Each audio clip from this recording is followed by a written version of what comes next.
So we have an identity crisis, guys. The identity crisis we have on our hands has nothing to do with you. It has nothing to do with me. The identity crisis we have on our hands has everything to do with him. Do you really know him? Who is he really? What has happened over the last few years? He reigns as a king, and you didn't know this. Now, guys, we're going to get more into this, and as I do these pieces and these messages, I'd like you to ask yourself some simple questions. You know, why am I hearing this information? Why is no one else really telling me this? What is going on? Ask questions. Ask God questions, guys. I can't encourage that enough. Ask God questions. Whatever you don't understand, ask. And ask with a good attitude. If you have a bad attitude, he's probably not going to answer you. He might, but if you ask with a good attitude and an open, childlike heart,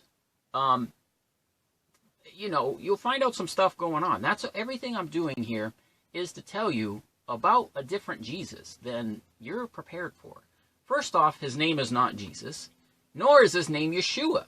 He has a name which only he knows. So he's somebody we're not really prepared for. I'm doing my very best to try and prepare you for this Messiah that's coming, because you're probably not going to recognize him. So that's exactly what we find out when we look at the story of Joseph. Now, guys, what we're trying to do is I'm trying to show you that the king sat as King of Kings and Lord of Lords. You guys kind of take this lightly, like, oh, okay, that's nice, but what does that have to do with you? Who cares about you? Who cares about me? We're easily replaceable in the kingdom of heaven. God can easily raise up someone else and, get you out of the way. But guys, who is he? Who is this? Is this what he looks like?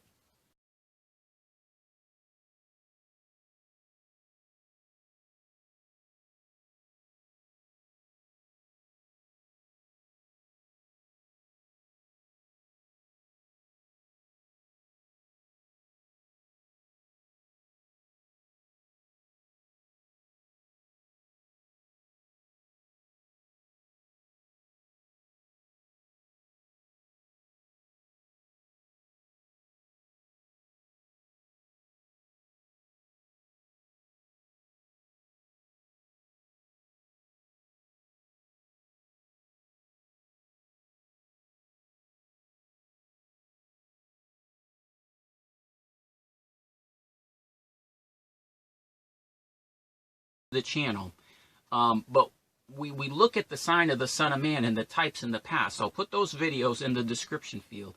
What I'm trying to do is I'm trying to show you a Jesus you're not really prepared for. I'm trying to explain there's a power and a glory he's going to come in that you're just not prepared for. Every year you put Jesus in a manger and you think that's who's coming. He's not coming that way, guys. He's coming in glory and judgment and wrath, okay? And who can stand in that day? It's a dreadful day, okay? So, I don't really know how to express this. I don't really know how to exchange the information and experience I've had when I've seen him in glory and I've been on the floor like a dead man like John. I can't teach that. All this stuff you just have to experience. So that's why I pray that, the glory of God, the revelation of these words would just hit your heart and shake you to the core, that he'd give you dreams and visions, and that your eyes would be open. It's really all I can do. Okay, so now let's just kind of talk through the story a little bit. So you have 7 good years and 7 bad years. Now, the brothers come. Remember, the brothers come. When the famine starts, that's the brothers don't know Joseph is king. They don't.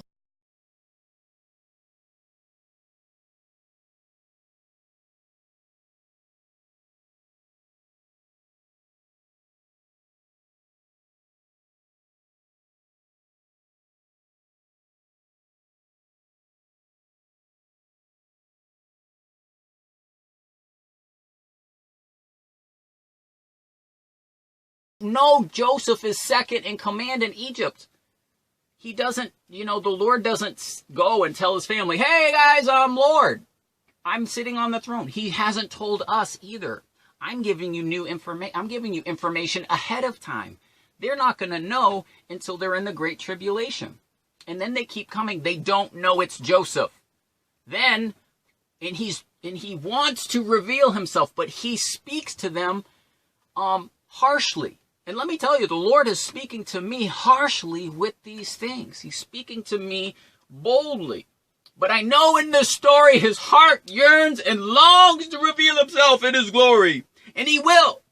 Okay? But they don't know it's Joseph for 2 years into the famine. And what I believe of the story is a type of shadow where they don't make it to Goshen until year 3.5. That's when the great multitude realizes, that's when they're taken to Goshen as a type of taken out of the last part of the tribulation, the 3.5 years, which are the time of the bowls, okay? But guys, what I'm getting at is we don't know he's king. We don't really know who he is. We don't know his name. We don't know him. So that's why my heart's cry is to know him. I've been before the throne. I've seen the Lord Jesus in his glory. I'm seeing him king. I'm seeing him so much. For over the years that I've almost been puzzled. Why is the Lord Jesus reigning over everything and the Father not? Now the Father is there, guys, but what I'm getting at is we're not really prepared for what is taking place. The whole revelation, the apocalypse, is the revelation of the Son. Okay? So this piece in this king's timeline, I'm just telling you over and over, go through all of it. I'm giving you all this information so that you realize there's an identity crisis on our hands. All those people in the church, they're going to tell you he isn't going to reign king until they're in heaven. It already happened. He's already king, and they don't know. They don't know that they're just like the brothers. They don't know Joseph is reigning in Egypt. They don't know. He doesn't tell them. I'm telling you now, it already happened. And this is what's going to happen in the future, okay? But the reason I know is because I'm responsible to gather the virgins to Shushan. He is going to come for a people. He's coming for a remnant. He's coming for an elect, okay? But these are all types and shadows. So these types in these years, these are all going to happen, guys. All this stuff is going to go down, just like the scripture says, okay? So, guys, I don't really know what to say. I want to yell at you. I want to shake you. I want, there's nothing I could do to really stir your hearts on this information. All I know is I go through this. I experience. I've seen him, and I'm greatly troubled by all of this. All I can do is relay the information, okay? What you do with it is up to you. But again, I'm continuing this series. It's the Lamb Reigns, 1,260 days, guys. All I can do is just ask you to pray, ask you to ask questions. What is really going on? God, is this you? Confirm it, show me, teach me. He's not just Jesus, your little brother and your best friend, and he does whatever you want. He's coming in great wrath, and he's not pleased with us, guys. We are Vashti. We are not the queen. We are not the bride. There isn't one, okay? I just don't know how to convey this stuff to you better than what I'm doing. I'm just doing my best, okay? So, so there it is, guys. Like I said, it's off my hands. It's on yours.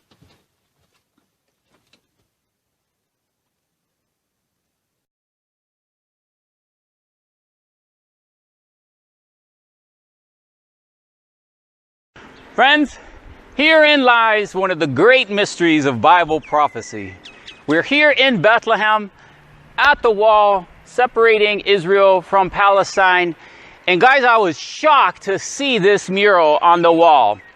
I venture to say none of you actually know what this means, so please pay close attention to what it is we're about to tell you. It's the great mystery of Bible prophecy that you've never heard about. So, what do we have? We have Isaiah 11. But before we talk about these animals in these stack, I want you to look at them and pay attention. And even pause the video and tell me if you know what it means. But first off, we're in Bethlehem. This is what it says in Micah 5. Of Bethlehem, Ephrata, little among the tribes of Judah. Okay? This is that place, guys. We're right here in Bethlehem, and we have this extraordinary mural. Now, of course, what we have is several animals. They're all listed in Isaiah 11. Now, what it says the wolf, which you can see on the top, there's a wolf howling. Okay? It says the wolf will dwell with the lamb. Right here is a lamb. Then it says the leopard, and you see the leopard, the third one down, shall lay down with the kid. And there's a goat right there. Then it says the lion and the fatling together. Then you have a lion right here, and above it is a heifer.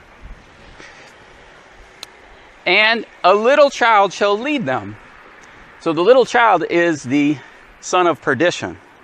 And then it says the cow, which is really a heifer, and that cow there is a red heifer, and the bear shall feed.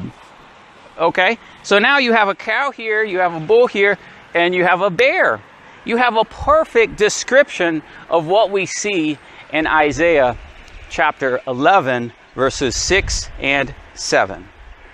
It also says in Isaiah 65:25 that the lion shall eat grass like an ox. Now, what does that mean? Well, that's Nebuchadnezzar. Nebuchadnezzar was described as a lion, and for 7 years he ate grass like an ox. And we even have grass here at the bottom, okay, of this mural. So it's extraordinary that anyone would know what this means. But this is Isaiah 11. And isn't that amazing, guys, that here in Bethlehem we have this mural, okay? Now, what is going on here? Let me explain what is going on. Is that these various animals are attached one to another. Now, these are the beasts of Daniel chapter 7. In Daniel chapter 7, it says the first beast was the first beast of a lion, right here, okay? The second beast was a leopard. Okay, there we got the leopard. The third beast is a bear. And then the fourth beast is a terrible beast. And we know out of that fourth beast comes 10 horns. And out of those is the son of perdition. So guys, the mystery is this, is that these animals and these beasts, okay, represent kings. In Daniel chapter 7, it says these are 4 kings on the earth. And what it means when it's talking about the 2 animals tied together is a spirit. So the animal is like a person, and then there's another animal that's a spirit. Okay, so let's look at the first one. It says the wolf, which you see at the top is a wolf, shall lay down with the lamb. So that's a wolf in sheep's clothing. That's Pope Francis. Okay, that's the beast of Revelation, the lamb that has 2 horns. Okay, so what it is, it's a king, it's a beast that's a lamb, but he speaks as a dragon. He's a lamb on the outside, but on the inside, he's a wolf. Okay, then it says the leopard shall lay down with the goat. Now the leopard is Obama. At the time we're recording this, Obama is in Berlin speaking. Okay, I've told you Obama is the little horn of Daniel 8. Well, what does that mean? In Daniel 8, it says the leopard, okay, is the goat. In Daniel 8, it talks about the goat. Well, that's the Baphomet. We told you the Baphomet statue that happened. Okay, the Baphomet statue that happened in 2015. That was Obama. The spirit of the goat, the spirit of the Baphomet goes into the leopard.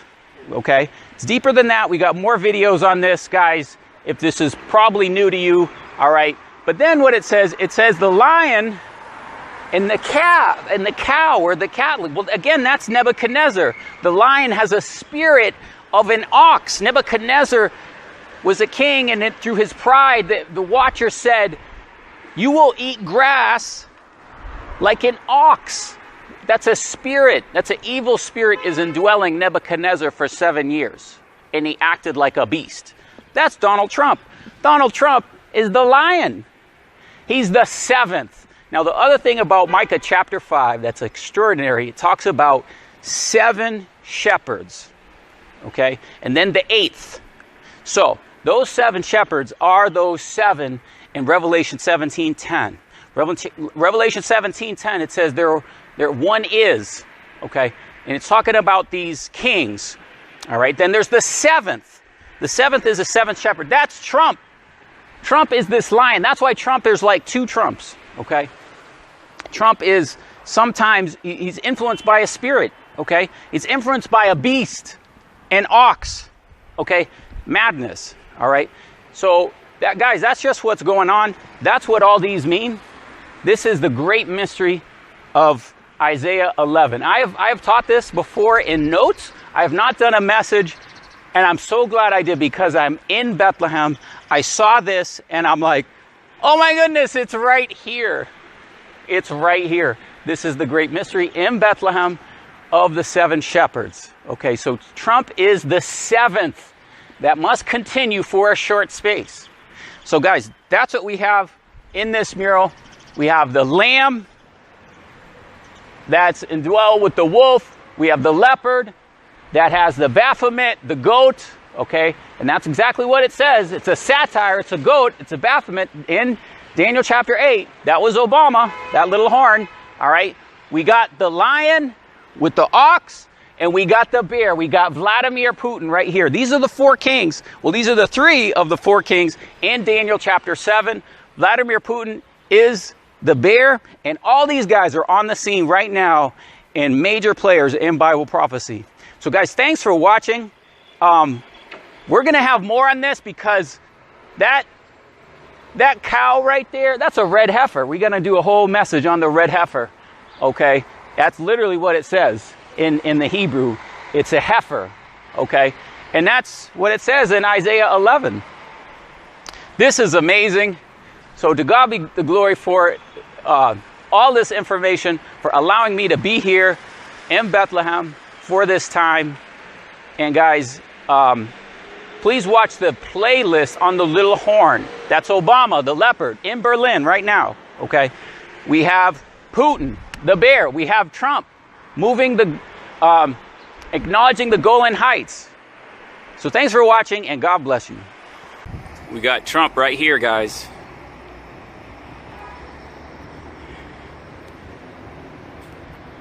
He's the lion. I have another video. Trump is the lion, the 7th shepherd here in Bethlehem. Let me just give you a little close-up of everything. So we got the lamb, okay? Just so you can see everything. We have a little glare, sorry about that. The bear, the lion, the heifer, the leopard, the goat, and the wolf.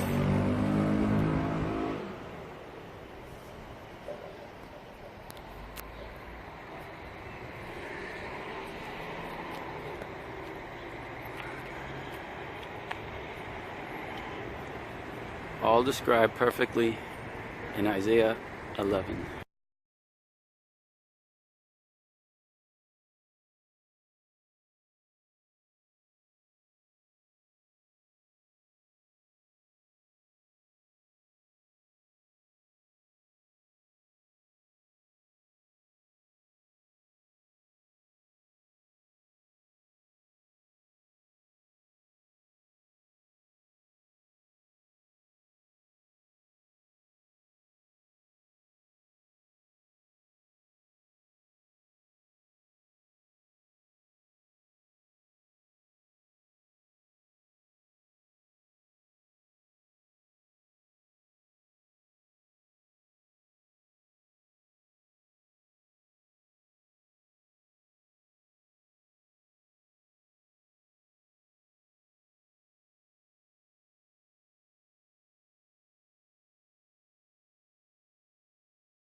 Okay, guys, glory to God. We're releasing another amazing heavenly counsel. This time of the 1,200. Look, I can't repeat the same things over. I'm going to do a little recap, but this is things that you would have to follow this progression, guys, of revelation of what we're releasing here, okay? Now, what we're talking about is the great mystery of the man-child, okay? And the man-child has to do with people that sit in council. So what we see in Daniel 7, I want to read it real quick. I saw in night visions, and behold, with the clouds of heaven, there came one like the Son of Man, or the man-child, okay? And he came to the Ancient of Days and was presented before him, and to whom was given dominion, glory, a kingdom. And I'm hoping this comes out clear. And the way I'm looking at the camera, it's not that clear. But you can see right here, you have 24, 240, 2,400, and 24,000. So guys, these numbers here would be the total amount of the man-child. Okay, you also have the 144,000, but they're 24,000 per tribe first. Then number, way, divide. Then their numbers are reduced in half, and we have 144,000. Well, the same thing happens. You have 120, but half of the 240, okay, is the 1,200. Now, the way you come to these precise figures, these are precise figures. I'm just making this stuff and pulling a rabbit out of a hat, guys. These are exactly what the Lord talked about when he talked about talents. Okay. When he talked about talents, what we learned from the shekel of the sanctuary, that when you have a shekel, okay, that's a shekel. Now, you may have heard that Donald Trump is on a bika, or a shekel, half shekel, okay? Now, what they're doing is this is the false beast system of what you're seeing with Donald Trump and what you're seeing in Israel. The truth is, what the men did, guys, is they took a half a shekel. They gave a half a shekel, okay? Let's just call this one, just for example. Let's say this is a half a shekel, okay? Now, if that's a half a shekel, then it would be 1 shekel is 2 people, okay? So, like, if this is 1 shekel, it would represent 2 of these. So you have 1 shekel represents 2 people. Now, in Exodus 38, when you do the math, you can actually determine the talents. Okay, so each shekel is a piece of gold, okay? What a talent is kind of like a brick of gold, right? You know, in the treasury rooms, and you see bricks of gold, that's a talent. That's a large number of melted, metal into that block of that, gold or silver, whatever it is, right? So that when Lord Jesus gave talents, those talents are like that. That means that there's a number of shekels that go into each block, okay? Now, we've determined that there's 10,380 shekels in 1 block, or 1 talent, okay? Now, this is critical, because once we know that, then the Lord Jesus Christ said, okay, he gave one 5 talents. He gave another 2 talents, okay? These are the man-child. These are these people we're telling you about. So when he gave talents, okay, that's the spoons. That's the 120. He gave the 120 talents. Okay? Now, the reason we know it's 120 is twice you see the number 120 associated with talents. King Hiram gave to Solomon 120 talents. Queen of Sheba gave to Solomon 120 talents. Again, 120 plus 120 is 240. And half of 240 is 120. These are the spoons that we see right here in Numbers chapter 7. So guys, what's about to happen is these people are about to be counted. Okay?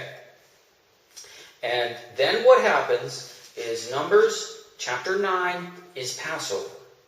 Okay, so we have 12 days leading to Passover. Okay, then in Numbers chapter 10, we have silver trumpets being blown. Okay, we have silver trumpets in Numbers 10. This is after Passover. Okay, these are assemblies. Now these assemblies, again, go by 4. Lion, ox, man, eagle. Judah, Reuben, Ephraim, Dan. East, west, south, north. Okay? And they're trumpets, assembly. Okay? But I also want to talk a little bit more about this shekel. This is amazing, guys. I hope you understand this. In this particular shekel here, it's one of the Israelis staying in the hotel gave it to me, and I hope you can see on it in the video that there's palms on it. Okay, there's palms, and there's kind of like something below, like baskets. But to me, those baskets are actually jugs of water. And the reason that's significant is what I think this is representing is, if you remember when the children of Israel where they came into a place and there were 70 palm trees and 12 springs. So what I think that they're doing is that they're representing this on this shekel. And you can see it's a 10 shekel. So you can see it's 10, and it's palms and buckets. Now, I've been telling you the significance of the number 144. Okay? If you take 144 times 72 plus 12, you come up with 10,380. That's amazing. Guys, that's the shekel of the sanctuary. That's how many shekels are in a talent. If we call this a block of gold, and it's a talent of gold, that's how many shekels are in a block of gold. Okay? So that's what's going on. Remember, the Satan is always counterfeiting. Okay? There's something going on with the shekel of the sanctuary. It is counting the people. Okay? The other thing about Numbers chapter 7, okay, when we talked about the bowls and the platters, it says clearly that you measure the shekel, and you measure the bowls, and you measure the platters by the shekel of the sanctuary. Okay, so this is an expression that's used to properly measure the temple vessels. But let's remember, these bowls are also measuring the harvest. Okay, so what happened is the children of Israel would give the bowls, and they would not, and the platters, and they were full of fine flour. That's the other thing. We showed you how the 120 judged the bride. Okay, they judged the incense for Esther's preparation. Okay, as well, these people that are bowls and platters, they are temple vessels. They are measurable by shekels. Okay, the children of Israel would fill these with flour. Okay, and gave them to Moses. Now, we saw that the angel had the scales measuring the fine flour. Okay, so these have flour in them and oil. Okay, and what's happening is this whole story, everything I'm telling you, is the harvest is being measured. Okay, all these people are being measured. That's what's going on. That's the significance of what's happening in these 12 days. Okay, now, the other thing about the number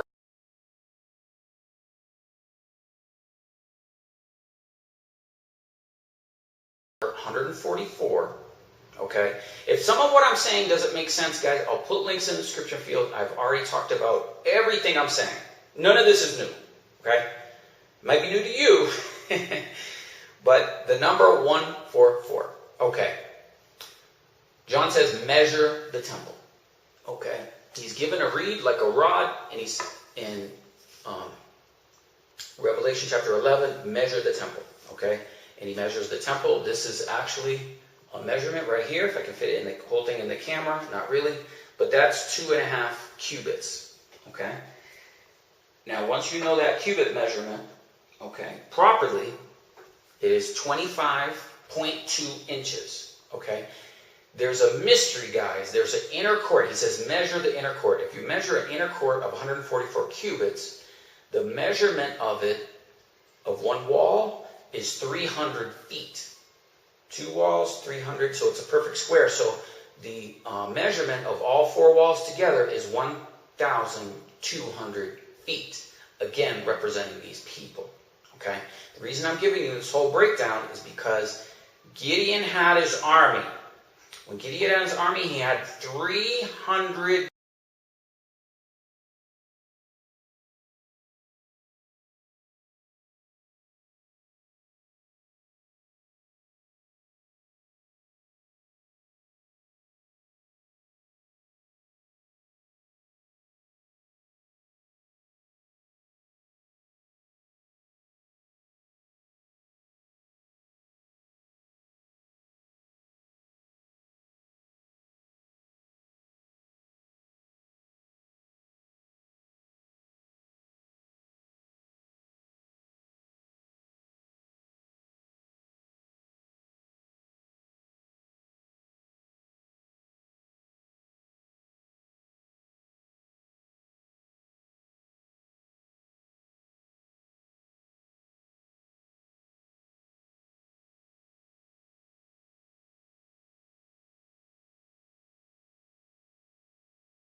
men for war.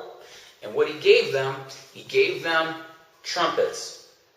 Okay, he gave each one of the men trumpets, and he gave them a pitcher.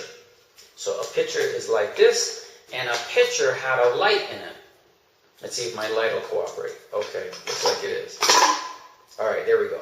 So, it's a little different. Come on, wake up light. There we go, there's our light. So he gave them a pitcher, okay, and they had lamps in the pitcher. He gave them a trumpet, okay, and there's 300 of them.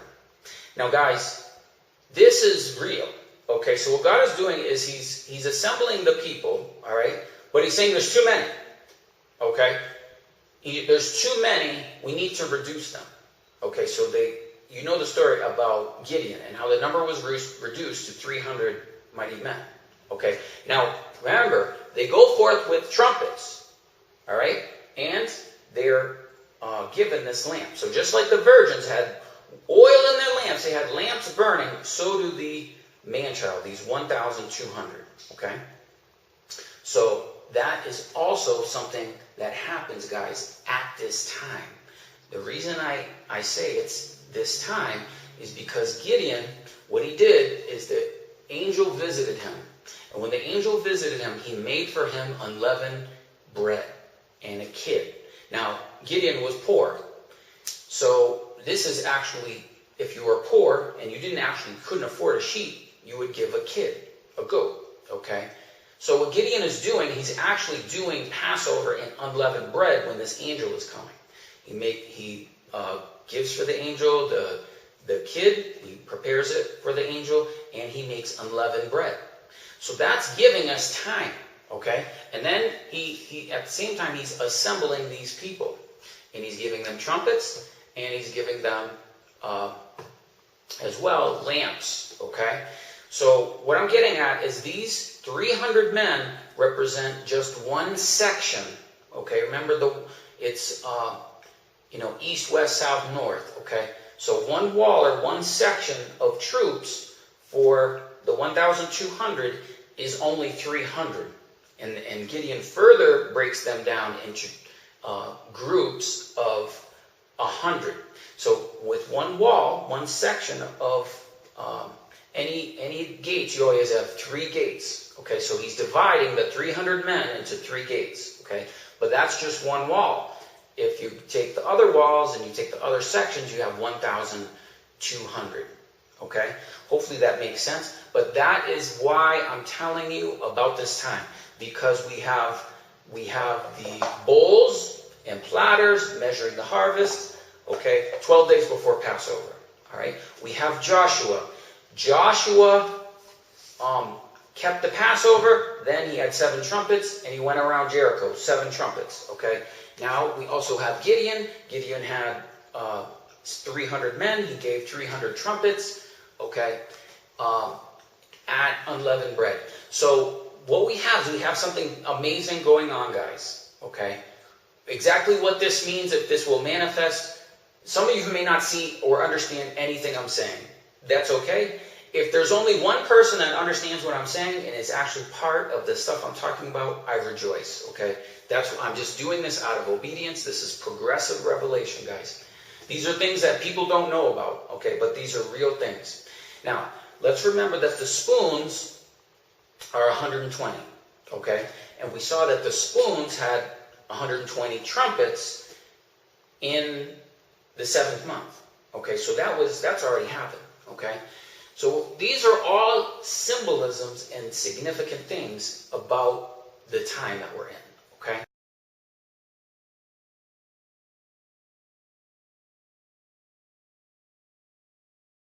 So these are heavenly councils. These people will be chosen, okay? Now, I want to mention this. Now, you know I talk so much about numbers, all right? Now, we showed you like a platter is 130 shekels, okay? A bowl is 70 shekels. Now, a half, now what's going to happen is the numbers are going to be reduced in half. So a platter, instead of it being 130 shekels, will be 65, okay? A bowl, instead of being 70 shekels, will be 35, okay? Now, one of the things I do, guys, I always show you, you'll find interesting things in the numbers of the Strong's Concordance, okay? The numbers in the Strong Concordance, how it works is you have numbers associated with the words in Hebrew in the Old Testament. You have numbers associated with the words in Greek in the New Testament. Now, the Hebrew, is it Hebrew or is it Greek? Where do I have it? It's Greek. Okay, in the Greek, the word bride in New Testament is nymphe in the Greek. The Strong's Concordance on that number is 3565. That's right, 3565. So the precise shekels that we see that are half of the amount of the platters and bowls in number 7, these judge the bride, is what I'm getting at. They're full of flour and they're measuring the bride, okay? All right. Now, another thing I want to mention, guys, is, okay, let me just get it here. Okay. I told you about Yehoiada's key, okay? Now, Yehoiada's key, there's another video on this, and we talk about this priestly order. Now, this priestly order is also an arrangement that would have to take place at a particular time. Now, Yehoiada was a priest that started to organize things for a king. What he did is he defeated Athaliah. Athaliah is kind of like a Jezebel, okay? And he put this priestly order. I have another video on this. But I want to mention this, guys. One of the things that he did after, there's so many amazing things he did. But one of the things he did is he restored the temple. So the temple was already built. It was the first temple.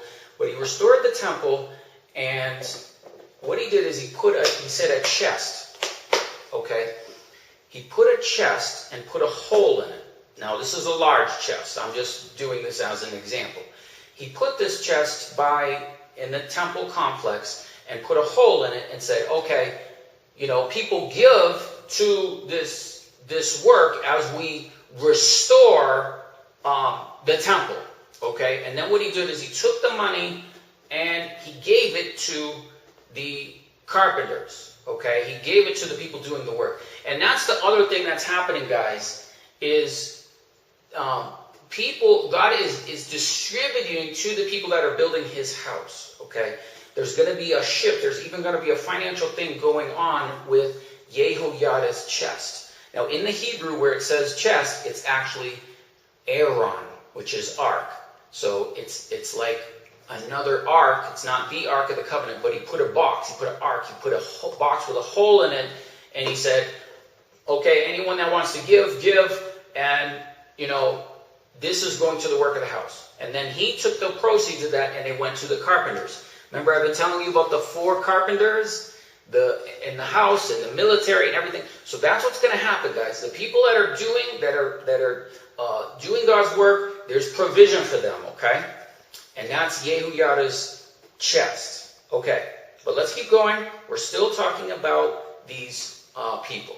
Now, I want to take a little bit because some of you may, wonder, and you may ask me, okay, Leeland, tell me more about these people. How do we know who these people are and what is going on? Well, basically, in the Lord's parables, he had a parable of talents. Okay, just like we showed you when we look at this, and it was a talent, of gold. He gave people talents, and then they took those talents and they multiplied them. Okay, and he also gave pounds. Now, if you can see this is a British pound. Okay, so again, a pound is a coin, like a shekel, which is it's a smaller one.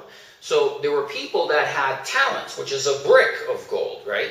And then there's those that he gave pounds, which is a smaller amount. So he gave them based on their ability, okay? Now, read the parable of the talents, read the parable of the pounds. I'm going to mention a little bit of it because the 120, the spoons, the 120 are the talents, right? Well, the pounds are the 1,200. And I want to read a little bit here. And he called his 10 servants and delivered them 10 pounds and said to them, occupy till I come.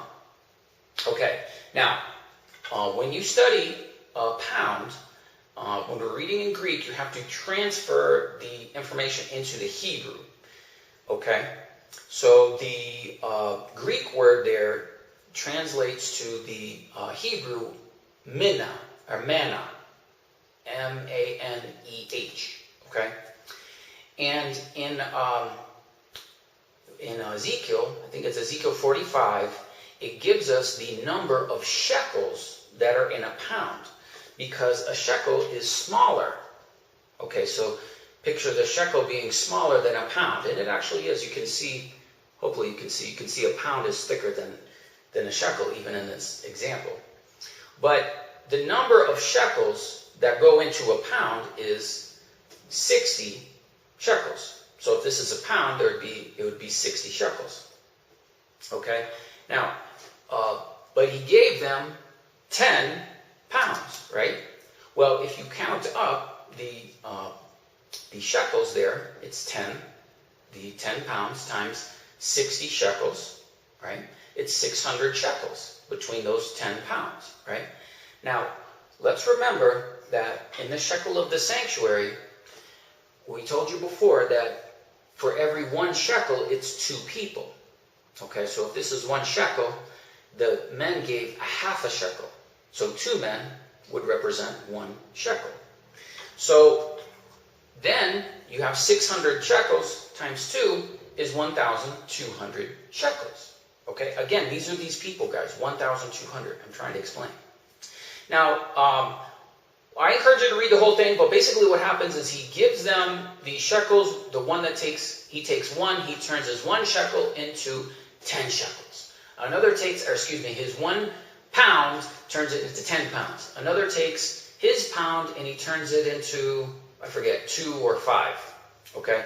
And there was another one that didn't take his pound, didn't do anything, and the Lord rebuked him. Okay? A very similar thing you see in Matthew 24 with the talents. Okay. All right. So what happens is he gives them these pounds, and when they're faithful, the guy that got 10 pounds, multiplied, got 10 pounds, he got 10 cities. Okay. The guy that got I think it was 5 guys, if I remember right, maybe 5 or 2, I forget. But God gave him the number of cities based on the number of pounds. Okay, so what I'm getting at is these people are actually ruling over cities. All right, but it says the citizens hated them, and they sent a message after them saying, "We will not have this man rule over us."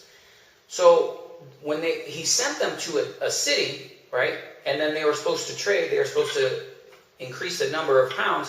But the people hated him. They didn't receive their message.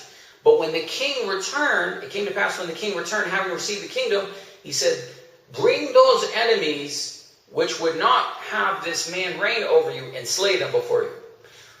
So when these people go out and the people don't receive them, when the Lord comes in his kingdom, they're killed. Okay? That's how serious these people are. Now, guys, another thing about these people is that the Israelis build their government around these numbers. Okay?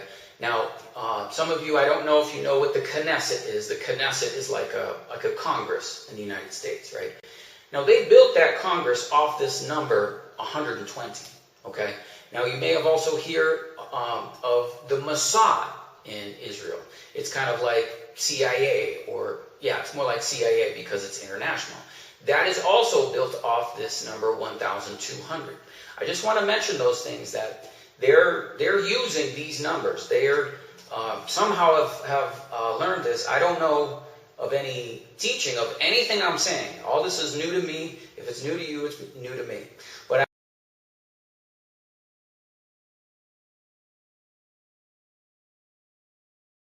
I just want to explain to you about these people. We also find them in Matthew 24, verse 45. Who then is a faithful and wise servant, whom his Lord has made ruler over his household, and to give them meat in due season? Blessed is that servant, when the Lord, when he comes, shall find him doing. Verily I say unto you, he shall make him ruler over all his goods. And of that evil servant that said in his heart, my Lord delays his coming, he shall begin to smite his fellow servants, and to eat and drink and be drunken. The Lord of that servant shall come in that day when he looks not, in an hour which he is not aware, and shall cut him asunder and appoint his portion with the hypocrites. And there shall be weeping and gnashing of teeth. So guys, these are these people, 1,200. Just like I showed you, just like the virgins, there are those that were good and faithful servants here. And just like there was unwise virgins, you can see that those were drunken and beating their maidservants, and they're not preparing for the Lord's return. But guys, these are real people. These are people in government and business all over the world. Okay. Now, I also want to mention a few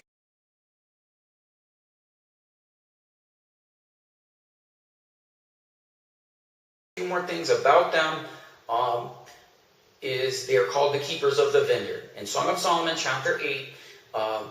It says, Solomon let out his vineyard to keepers, every one for the fruit thereof was to bring in 1,000 pieces of silver. My vineyard, which is mine, before me, O Solomon, have 1,000, and those that keep the fruit thereof 200. Again, 1,200.